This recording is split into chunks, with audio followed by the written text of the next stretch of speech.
special partnership of AGRA to an independent entity. Yes. So what are the implications for AECF itself, and what are the implications also for you're going forward? Yes. In whichever way you plan to regroup as an entity. Yes. What does that mean for people? Yes. No, Juliana, thank you very much for that question, because that one is dear to me.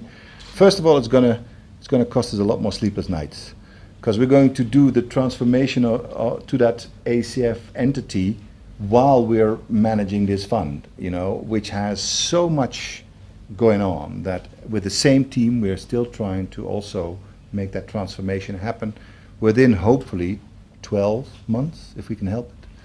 Yes, the reason why that happened is because we started very small. We were only 34 million. Given the huge demand from the private sector, we were basically out of a job within a year. Just a few competitions, and the 34 million is fully committed, and we could all go home.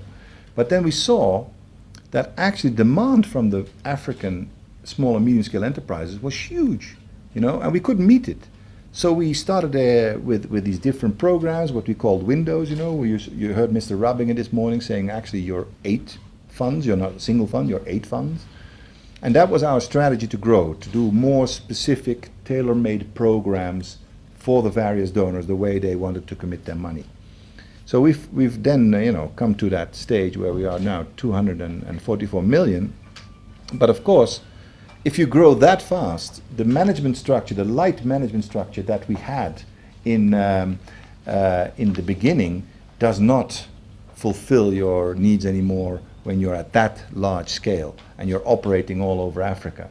And AGRA was very good to us, to host us in the beginning when we were small, so their administration also took on board the AECF administration, the contracts and the financial and the payments and all that. But of course, when you become such a large operation, AGRA is overwhelmed by the amount of work that is involved. And so then the question was, well, is AGRA going to hire 20 or 30 more people just to manage the AECF? Or is it perhaps more sensible for us to have our own administrative organization? And so the AGRA board chose the last option. And I think it is the right one, because the administrative challenges we are facing now are just too much.